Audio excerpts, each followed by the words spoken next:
Congresswoman Maxine Good Waters morning. Good is on morning. the phone. Good morning. We lost Good you. morning, Tom. How We are you? we lost your road dog, Elijah Cummings, yesterday. Yeah, we're in mourning. The flags are flying at half mast, and the Black Caucus, got together. We all got together, and we did our prayer meeting, honoring, his time, his service, the person. And I tweeted yesterday that I was going to have a sleepless night. Not only last night, but it was going to be many nights thinking about him. And that's precisely what happened. He was my friend, and he considered me his mentor. And not only did we have the kind of relationship where he would take advice, we had the kind of relationship where he stood up for me and he fought for me when I was under attack. You don't get that kind of relationship with many people. And so this gentleman, this learned lawyer who took over the chairmanship of Oversight and Investigations, he showed what a public policy maker can be about, what they can do, how they can advocate for justice. And I tell you, the entire Congress is going to miss him. Even the Republicans who said yesterday, we really respected him even when he beat us. And so it's a loss, big loss. What do you think this will mean going forward in terms of the impeachment inquiry? Well, he had done a lot of work. He had been responsible for a lot of subpoenas. We just have to pick up and keep going forward.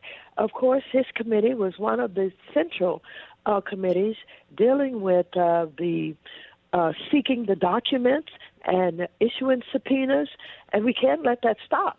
We have to keep going, and that will be in conjunction with the other 5 committees that are working on the investigations that's going to lead us to coming up with the impeachment resolution.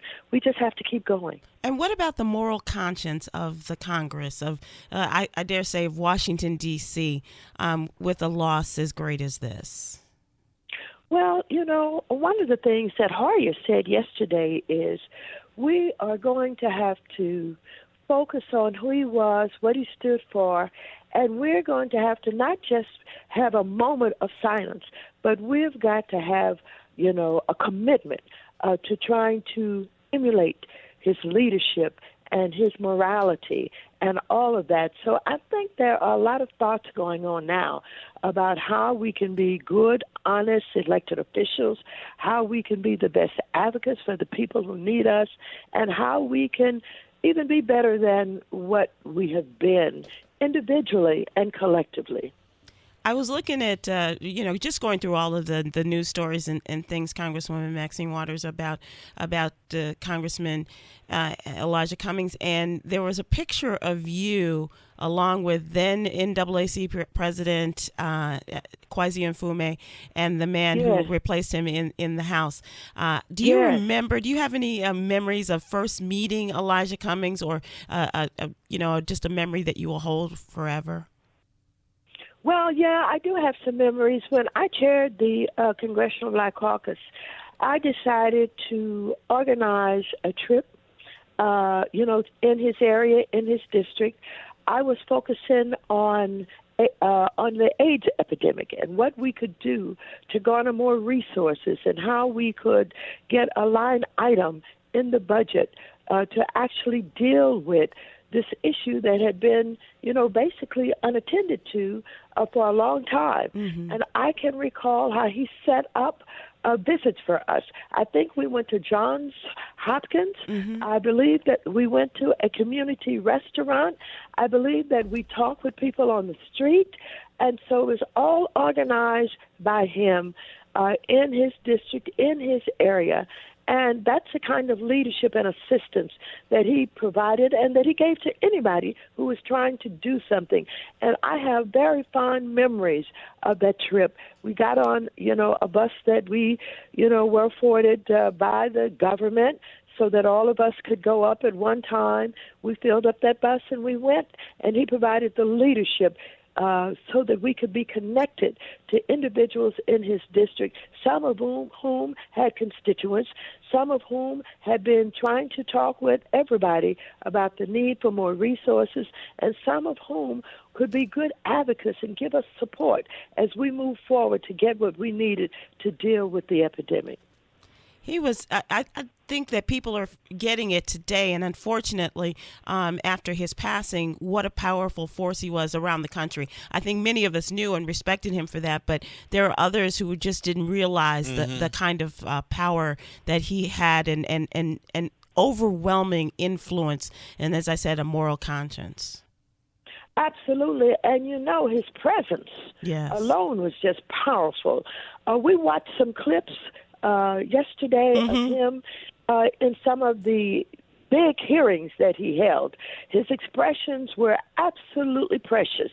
And the way that he not only stood up for the least of these, but we all remembered on the floor yesterday, led by Hoyer, how he would say, mainly and oftentimes at the end of his commentary, and we are all better than that. Yes. When he was pointing out the inconsistencies and the lack of attention and the attacks that were being done, he would say, and we're all better than that. And that is something that he will be remembered by. He coined that phrase, and we all have to remember that when we're engaged in ways that are disrespectful, that are dishonorable, when we are doing the kinds of attacks that are quite unnecessary, when we're undermining the most vulnerable and all of those things, we have to remember what he said, and we're better than that. And I think we would be well served to keep that in mind as we go forward, Congresswoman. And you have a full year, I dare say, to prepare us for the next election. But to remember when things are said coming out of 1600 Pennsylvania Avenue, to remember the words of Congressman Elijah Cummings. And I know he's up there dancing with the angels saying, "Go get him, Maxine. Go get him." Well, I want to tell you, I loved him, and some of my worst times, my most vulnerable times, he was there for me. He supported me, even though he said, I was his mentor. For him and for me, he was my strength. He really was, because he knew at a particular time in my life what I was going through, and he reassured me on a daily basis for months that it was going to be all right. And we know that he's still with you, Congresswoman, and will be with you throughout all of this. Yeah. Absolutely. And when I wake up at night and any sleepless nights that I'm going to have thinking about him, I welcome the opportunity that God has awakened me to remember him in ways that I want to remember him. So I'm not worried about the sleepless nights. I welcome the opportunity to give one more minute of my time to think about Elijah Cummings. Oh, I just got chills. God bless you, Congresswoman. We're so sorry Love you. for your loss and appreciate Our your loss. and your strength.